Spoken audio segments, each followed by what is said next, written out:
Storytime Rex, he loves the kids everywhere. Storytime Rex, Storytime Rex, he believes in you 'cause he cares. When you come home from school and you wanna play with friends, Rex will show you how all the time. Fishing with your dad or cooking with your mom, these things are fun for boys and girls. Storytime Rex, Storytime Rex, he says the answer is to love. Storytime Rex, Storytime Rex, learning is the key to be free. Storytime Rex, Storytime Hi, boys and girls! Welcome to another edition of Storytime Rex. I'm so glad you could join us today. I thought it was such a nice day out that I'd come out here and do the show. We've got lots in store for you. I brought some pictures from my vacation. And I went by to a couple of friends of mine and we talked about the environment. So, usually I go and talk to Kathleen on the TV, but you know where she is? I had this little remote and I talked to her through here. So, let's go see if she has some books ready. Rex, are you there? I'm here. I have a big secret that I'd like to share with you. What is it? Well, if you have a couple of minutes, I can read it to you. Okay. The Big Secret. Story is by Jed McKay.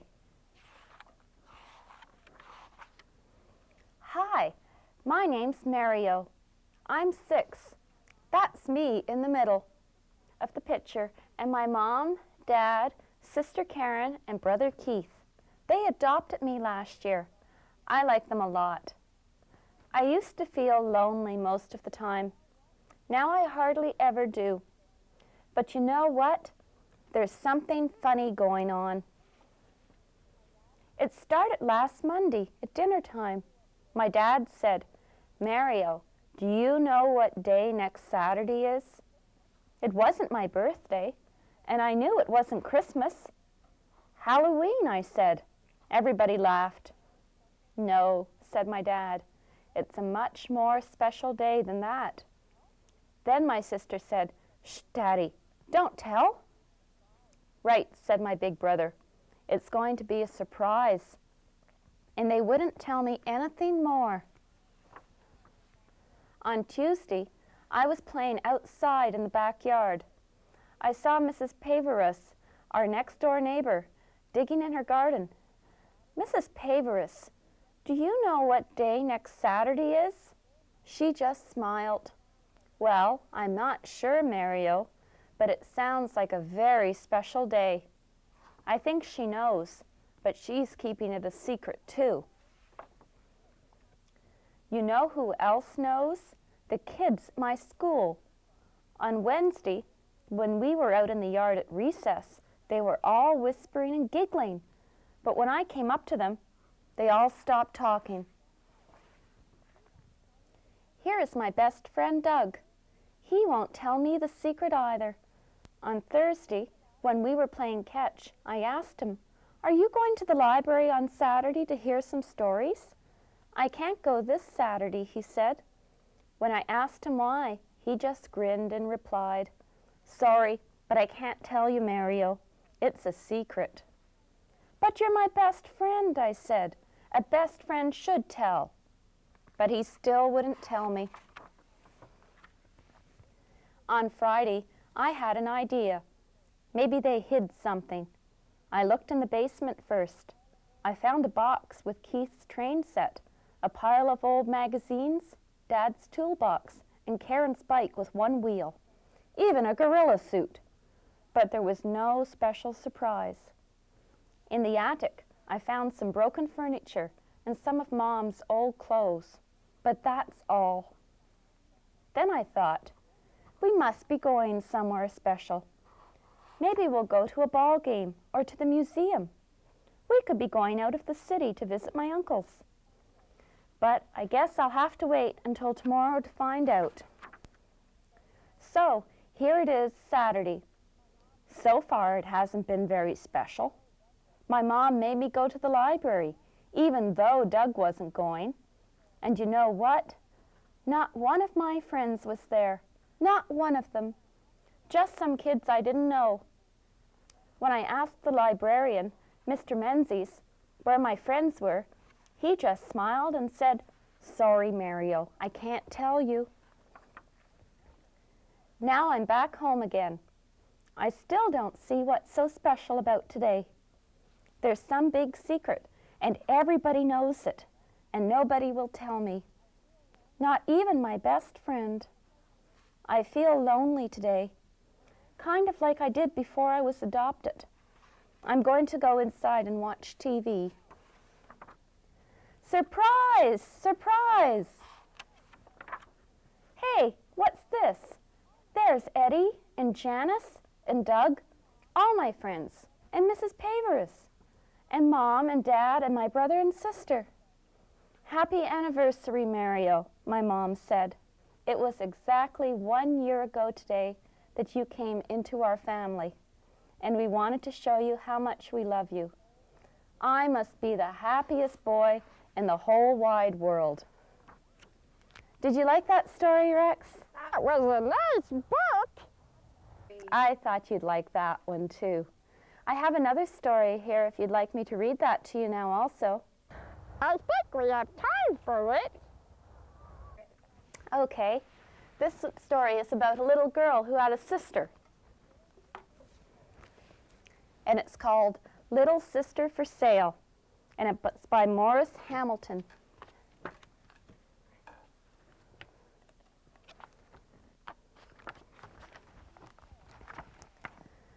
What happened to Phoebe's hair? Kate cried, cradling her doll in her arms. Who chopped her pigtail in half? Nobody answered. Phoebe used to have 2 shiny golden braids. Kate stamped up the basement steps. Abby, she shouted, where are you? Abby wasn't in the kitchen. On the table was a dish of strawberries, though. Somebody had bitten off the good half of every one. Only the parts with the stems were left. Abby, Kate wailed. We were supposed to share those. There was a trail of pink sugar on the floor. Abby wasn't under her bed either. That's where she hid sometimes. But Kate's favorite dinosaur book was. Somebody had scribbled with a different color crayon on every page.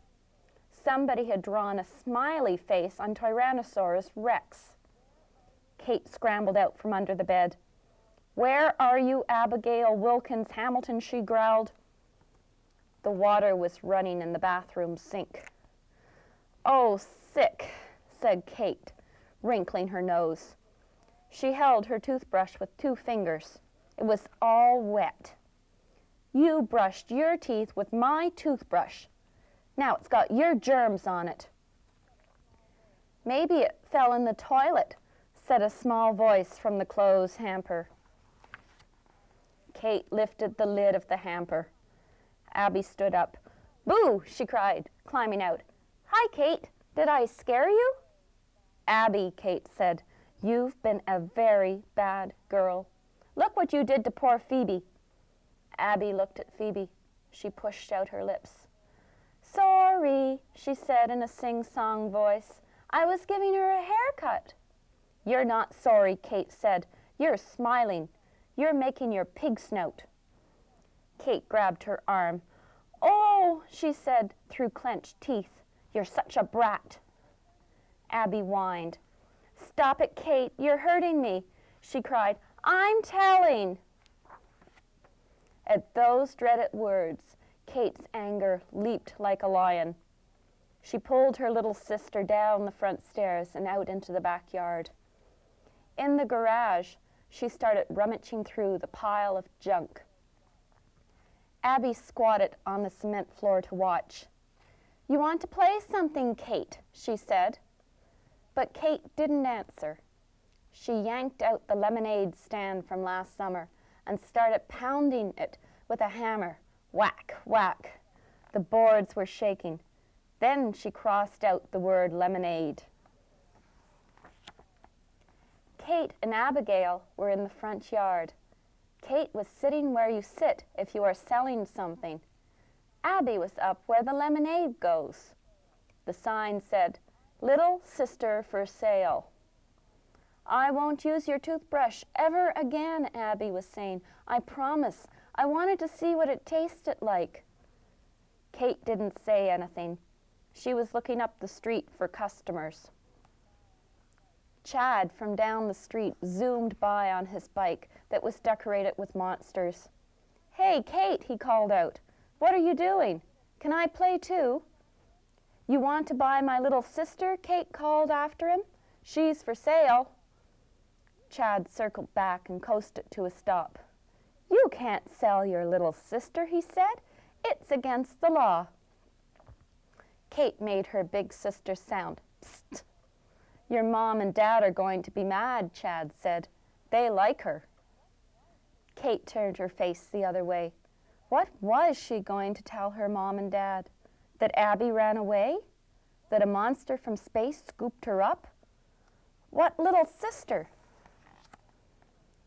Chad started riding his bike around in circles. He said, "What if a space monster wants to buy her?" Abby swallowed a mouthful of air. She put her face close to Kate's. Her eyes were very round. "Don't be silly," Kate said, turning up her nose. "I would only sell my sister to somebody nice." Chad was pedaling away as fast as he could. Over his shoulder, he called out, "Yeah, well, guess what? Nobody's going to buy her. She can't even read." Kate stuck her tongue out at him. Abby quickly slid her hand into her big sister's and stuck her tongue out too.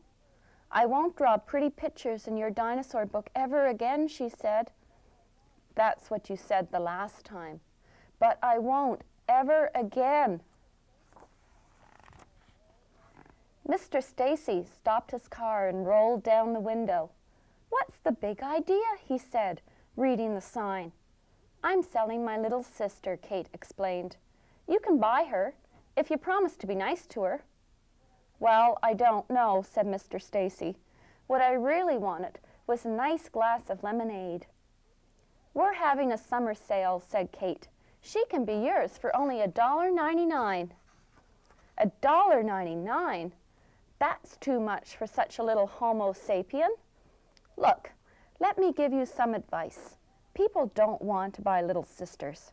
When the weather's this hot, what they want is a nice, cool glass of lemonade. Now, for a nice, cool glass of lemonade, I'd gladly pay, say, 25 cents. Think about it. I'll be back." He drove off.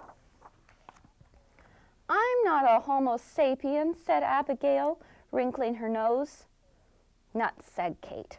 "I almost had a sale." Phoebe's neck was all sweaty, Abby quickly explained, "because the weather's this hot." She fanned herself with her hand. "So what happened to her other braid?" "I don't know, but I'll help you look for it." Kate glared at her little sister. "And you ate all the strawberries." For a long time, no one else came by. Kate looked up and down the street. She sighed. "Seems like nobody wants to buy a little sister." Abby sighed too. "Let's sell lemonade," she said.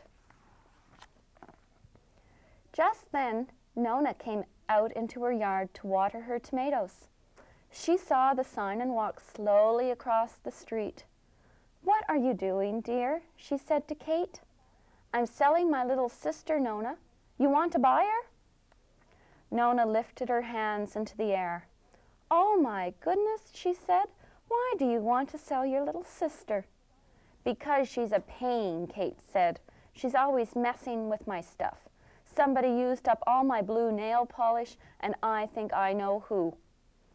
Abby's eyes got very big. She looked at Nona, but didn't say anything. inside her shoes. She wiggled her pretty blue toes. Nona smiled. For me, she's a nice little girl. How much do you want? Kate thought for a second. 25 cents, she said. I buy, said Nona, putting her hand in the pocket of her dress. You won't be sorry, Kate said. Sometimes she can be a lot of fun. I'm not sorry, said Nona. Kate said, and I can still play with her sometimes. But Nona said, oh no, sweetheart. When you sell something, she's not yours anymore. Here's your 25 cents. Give me the little sister. Abby jumped down from the stand. She gave Nona her hand, and the two of them started crossing the street. Abby was saying something to Nona, and Nona was saying, sure, honey. Kate called after them, if I have a bad dream, can I put my bathrobe on and come over? Usually when I have a nightmare, I go and get in bed with Abby. But Nona didn't seem to hear. She went right up the front steps and into her house. Abby stopped on the porch and wiggled her fingers goodbye. Then she went in too. The door shut. Kate clutched the quarter in her hand and jumped up and down. Oh boy, oh boy, oh boy, she cried. No more little sister. This is fun. She ran upstairs to the room she used to share with her sister and started carting all Abby's junk out into the hall. Under their memory game, she found an old valentine from Abby. It had a picture of a pig snout on it, also an eye with long curly lashes, a heart, and a big U. After Kate had made the room all nice and neat, she knelt by the window and looked out. The house was quiet except for the sound of her dad, upstairs in his study, typing away at his typewriter. The street was empty. She wondered what Nona and Abby were doing. They were probably doing something fun. It wasn't fair. Kate looked at the man on the corner as if it were all his fault. Kate stood on Nona's porch and put her mouth down by the mail slot. You know, she said, I've decided my little sister's not for sale. You can have your money back. She dropped in the quarter and heard it clatter on the floor. Nona opened the door. How come you don't want to sell your little sister, she asked, stooping over to pick up the money. You say she's a lot of trouble. Said Kate. She laughs at my jokes. Abby squinted her eyes and laughed so hard right then and there that you could see every tooth in her head. Plus, I need someone to help me sell lemonade. Me, said Abby, raising both her hands. So can you make us some lemonade, Nona? Asked Kate.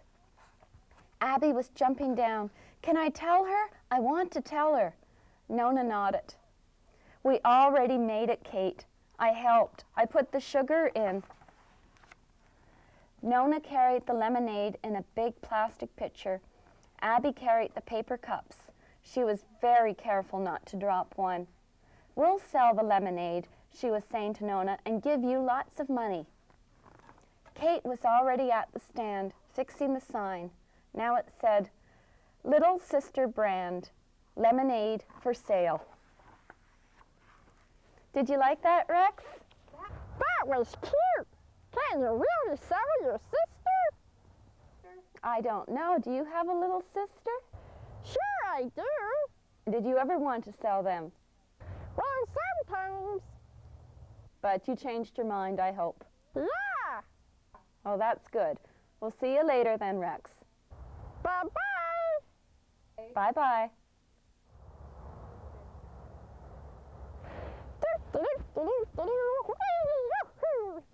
I love being outside. This would be a good time to visit with my friends. So, let's go!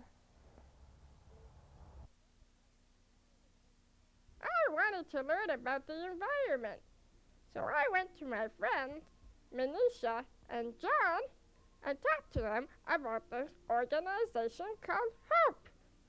So let's look at their interview right now. Hi, John. And how did you find out about the Youth Hope organization? I found out about it through my sister. Have you learned a lot about the environment? Yes, I have. How long has Hope been running?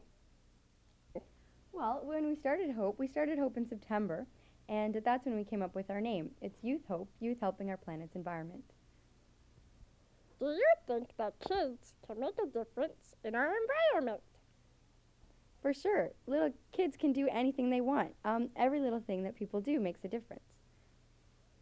If there's kids out there watching and they want to join Hope, how do they go about doing this? Well, they can contact me or the other founder of the group, which is Kim Fry, or they can contact the Cornwall Environment Resource Center, and they have all the information about our group. What does Hope do? Well, we do all sorts of things in the community that needs to be done to do with the environment, and then we also do fundraising things like have car washes, and we're actually going to collect trash, and it's called Trash for Cash. So we just do a bunch of things that just help promote good spirit about the environment. That sounds really good. Well, thanks a lot, Manisha and John. That was quite interesting. I'll see you later, okay?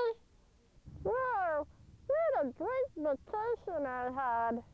And I saw lots of animals. The first one you're seeing here is a llama. It's eating some hay.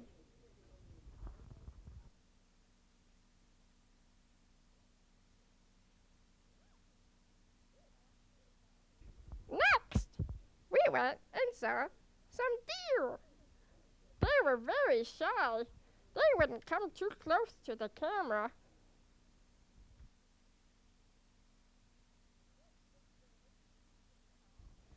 This big bird is called a rhea. Look at its wings. It's got lots of feathers.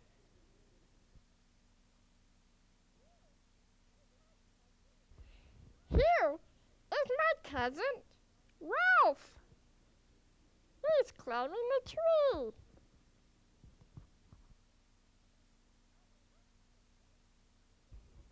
On the next picture, this animal is called a tabby. It kind of looks like a kangaroo. They're really cute.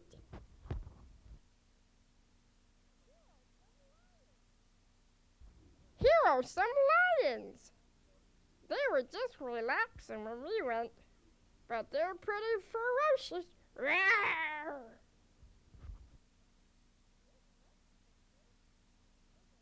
This next picture is a cougar. It looks like a giant kitty cat.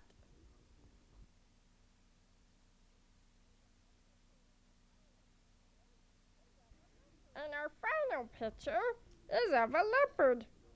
It has lots and lots of spots on him. And those were my pictures from my vacation.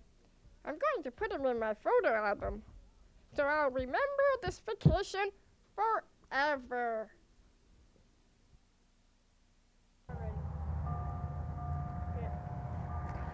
Well, I had so much fun on this Storytime Rex, but we come to the end. I'm so sad at the end of all shows, but there's another one coming your way in 2 weeks, so don't forget to watch. Hey, and don't forget to read. Bye-bye, boys and girls. Bye-bye. Storytime Rex, Storytime Rex. He believes in you 'cause he cares. When you come home from school and you wanna play with Rex, Rex will show you how all the time. Fishing with your dad or cooking with your mom. These things are fun for boys and girls. Storytime Rex, Storytime Rex. He says the answer is to love. Storytime Rex, Storytime Rex. Learning is the key to be free. Storytime Rex, Storytime Rex. He says the answer answer is to love. Storytime Rex, Storytime Rex. Learning is the key to be free.